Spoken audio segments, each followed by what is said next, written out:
Hunter x Hunter Episode 23. Huh?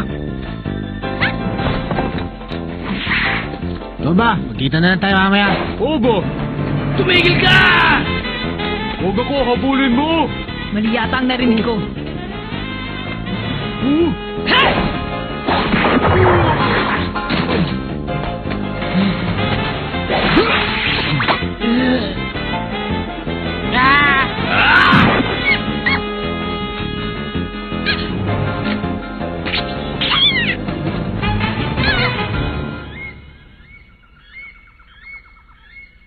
Salamat sa pagtulong mo sa akin, Kurapika.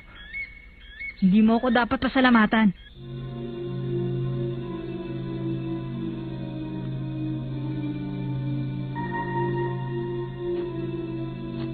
Kailangan pa ng dalawa. Ito na ang tamang oras.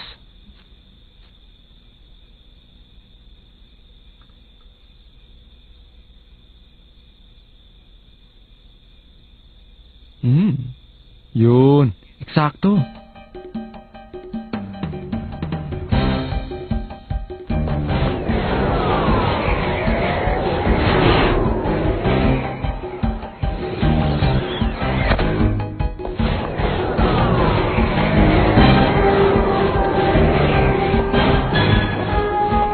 Nagmamadali siya. Siguro nakita na niya ang kanyang target. Ito ng pagkakataon ko.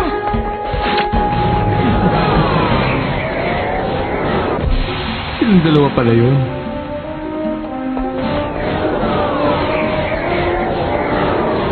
Kawawa naman sila. Kaya ng plano, maghihintay ako ng tamang pagkakataon. Pag umatake na si Hisoka, sabay ko naman kukunin ang number niya.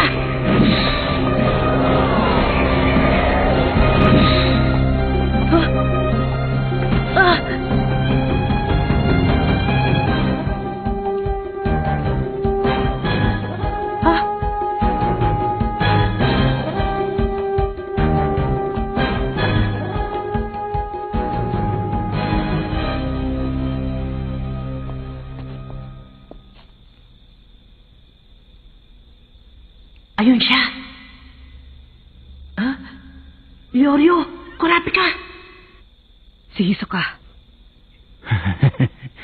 Tingnan mo nga naman ang pagkakataon. Kumusta?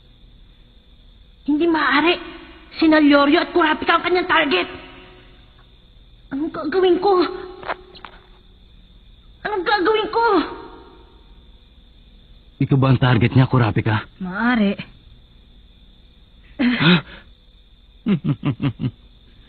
Huwag naman kayong masyadong kabahan. Ang totoo niyan, may hihilingin lang ako sa inyong pabor. Kung pwede, kailangan ko pa kasi ng 2 puntos eh. Hihingin ko sana yung mga numero nyo. Anong sinabi mo? Kung pwede.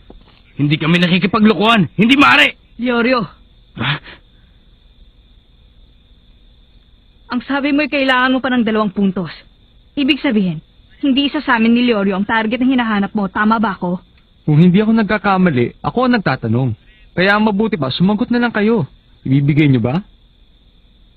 Paano kung hindi kami pumayag? Alam nyo na ang mangyayari.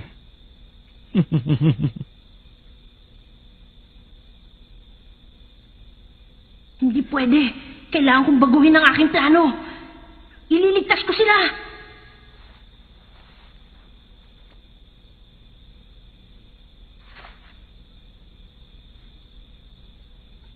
Dahil mabait ako, uulitin ko ang tanong. Ibibigay nyo ba sa akin ang numero o hindi? Depende sa kondisyon. Sa mga oras na to, meron kaming 4 na numero sa aming kamay.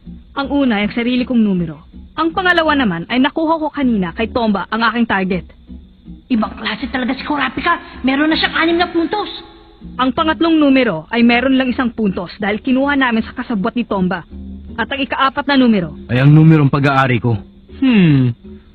Kung ganon, itong si Pogi hindi pa nakakaipon ng 6 na puntos. Wala kang pakialam! Sa 4 na numerong hawak namin, ang maaaring maging target mo ay isa doon sa 2. Pwede kang numerong pag-aari ko. At pwede rin yung numerong nakuha namin doon sa taong kasabot ni Tomba. Dahil, ang numero ni Leorio ay 403. Ang taong nakabunot sa kanya ay si Tomba, na ang numero ay 16. Ako naman, ang nakabunot sa numerong ito, kaya naman hinanap ko siya at kinuha ko kay Tomba. Sa pagsusulit na ito, hindi maaring magkapareho ang target ng dalawang tao, kaya siguradong hindi silang target mo. Eksakto. Wala nga sa kanilang dalawang target na hinahanap ko. Ngayon, Ang pinag-uusapan na natin ay ang dalawang numero.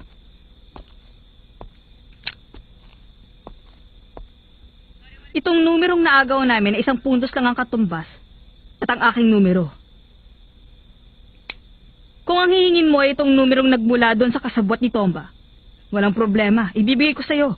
Pero kung may kukunin ka pang iba, dadaan ka muna sa aming bangkay. Dahil itataya ko ang buhay ko para sa mga numerong yan.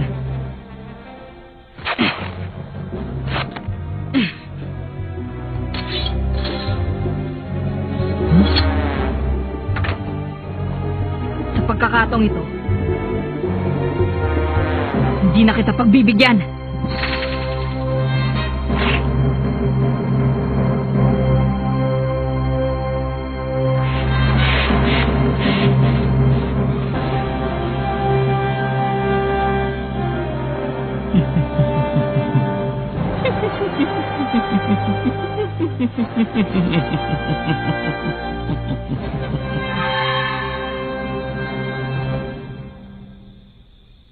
siya nga pala. Ano nga ba number mo? 404. Hindi yun na hinahanap ko eh. Kaya hindi ikaw ang aking target. O sige, tapos na ang usapan. Ang mabuti pa, bigay niyo na lang sa akin yung isang numero. Yung naagaw niyo doon sa tao mukhang unggoy.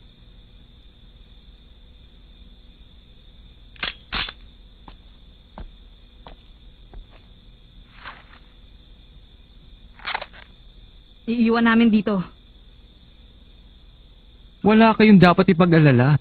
Hindi mo na ako gagalaw dito sa aking kinatatayuan.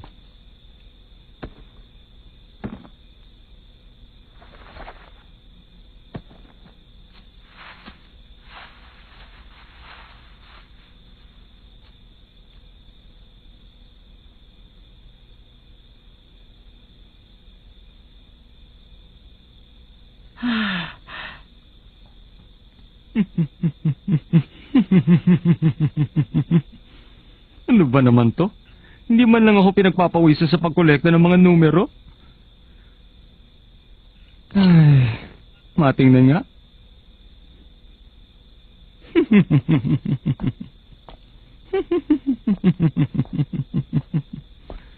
Bakit kaya ba itong dalawang yun? Binigay ba naman sa akin yung numero pinaghirapan nilang kunin?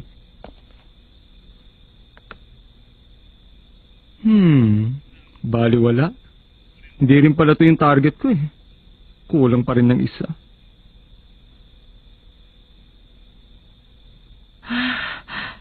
Mabuti na lang at hindi pa rin yun ang target ng numero. Ibig sabihin meron pa akong pagkakataon. Kapag nakahanap na siya ulit ng bagong bibiktimahin.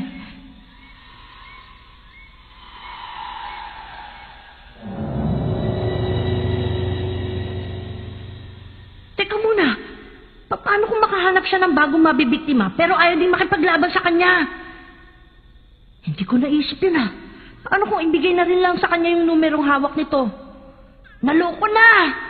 Bakit ba hindi ko naisip ang posibilidad na yun? Ano nangyari?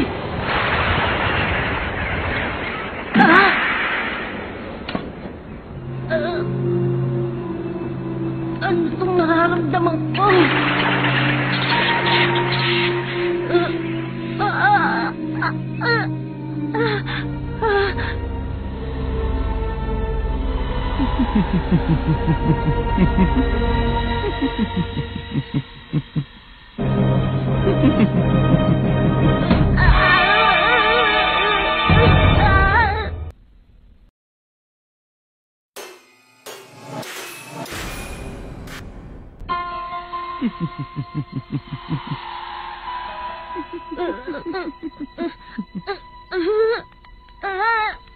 Ano ba itong nararamdaman ko? Para akong natatakot.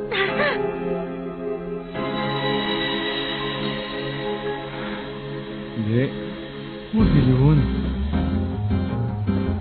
Dahil dun sa dalawang yun, nakakaramdam na naman ng init ang aking katawan.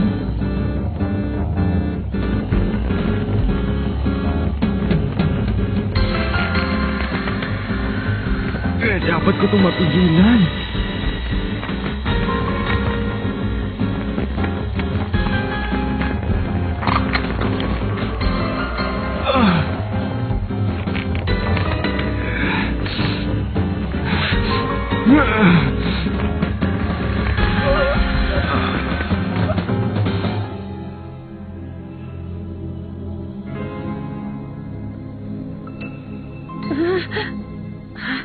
Nakakapangilabot ang kanyang lakas.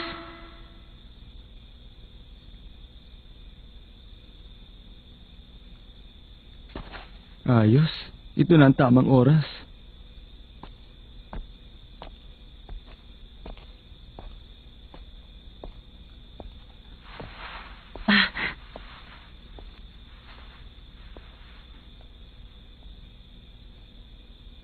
Sigurado, sa nararamdaman kong lakas ng kanyang aura, lahat ng makasalubong niya ay tatapusin niya.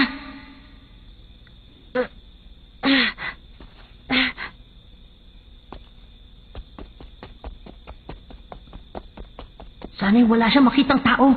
Kahit sumuko pa to sa kanya, siguradong aatakihin niya.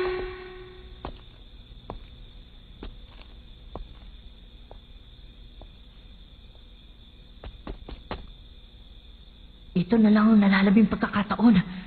Kailangan kong makuha ang number ni Hisoka.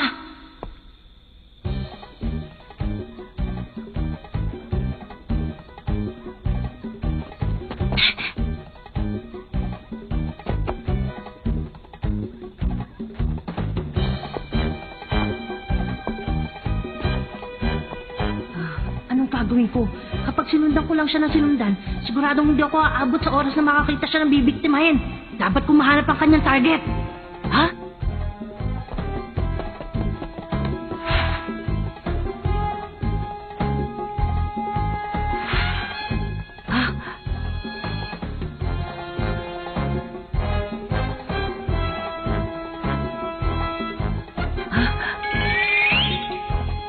Ayun! Kailangan kong magmadali. Kapag naunahan ako ng Hisoka, wala nang pagkakataon. Kapag nakita ni Hisoka ang kanyang bibiktimahin, hindi na siya magdadalawang isip pa. Siguradong susugurin niya to agad.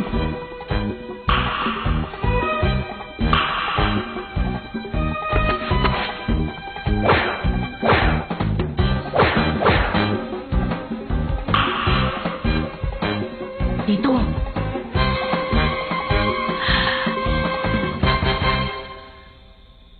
Ayos. Kaya ko to.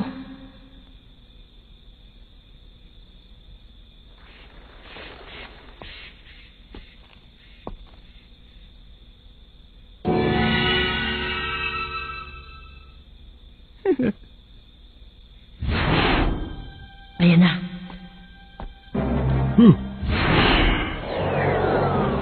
Hisoka!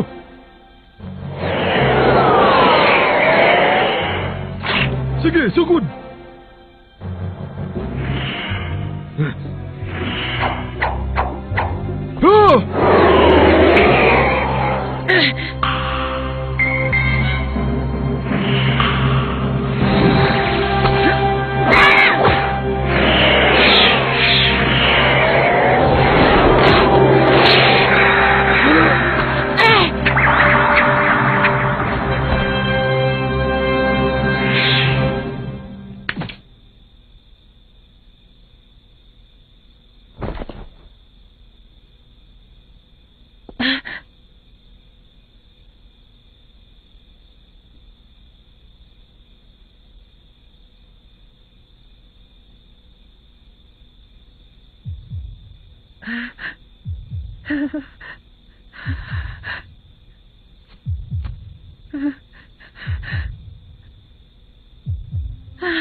Hindi ako makapaniwala!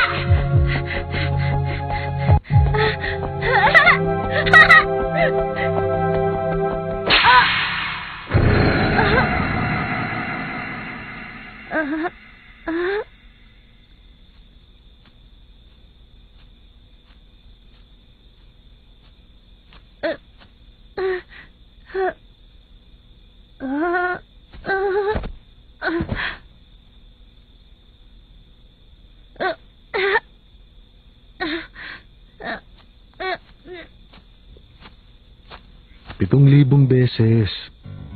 Alam mo ba kung anong ibig sabihin ng sinabi ko? 7,000 nang nasayang na pagkakataon, nahuli rin kita. Ganun din karaming beses kang nag-ensayo sa paggamit ng pamingwit dun sa ilog.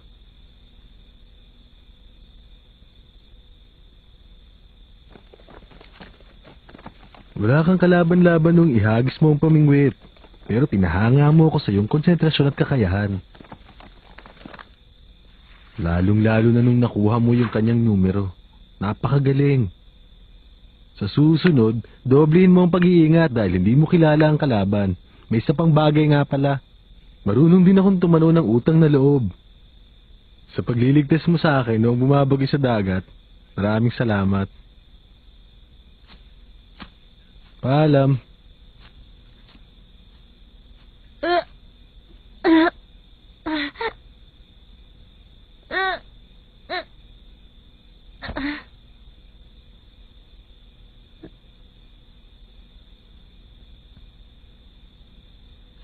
Napakahusay niyang bata. Gagawin niyang lahat, matupad lamang ang pangarap na maging hunter. Kaya lamang masyado pa siyang inosente.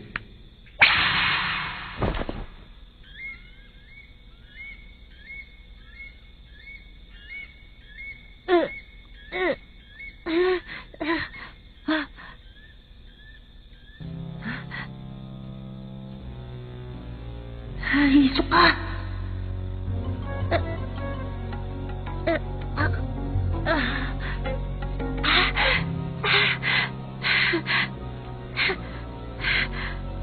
Ginulat mo ako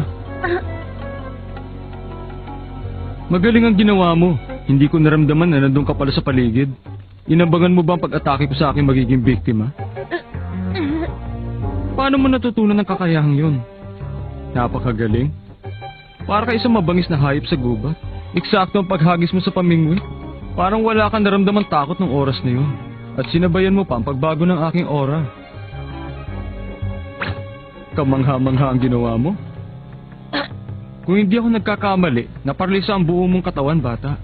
Sigurado akong itinira sa iyo ng taong yun ay may laso ng pampamanhid. Ang normal na tao ay aabuti ng 10 araw bago mabawi ang kanyang lakas. Pero ikaw, sa palagay ko 4 na araw lang. Paalam na sa'yo. Sandali lang! Bakit naalis ka na? Kaya ka bumalik dito ay para kunin ang numerong inagaw ko, hindi ba? Mali ka doon. Ang taong nagmamay-ari ng sombrerong ito ang aking target. Kaya kompleto ng 6 na puntos. Para sa'yo talaga ang mga numerong yan. Hindi ko kailangan ng mga yan! Huwag kang magsalita ng ganyan. May utang ka sa akin. Bayaran mo na lang ako pagdating ng araw. Paalam ulit.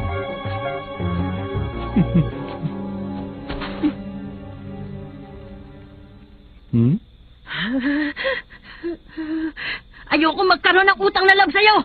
Kaya ibabalik ko na ito!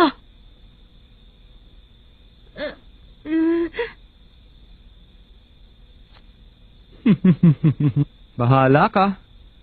Habang bata ka pa, ibibigyan kita ng pagkakataong mabuhay. Mag-aaksaya lamang ako ng panahon kung aabusuhin ko ang pagiging paslit mo Wala ka pa may pagmamalaki sa akin, bata, para patulan kita.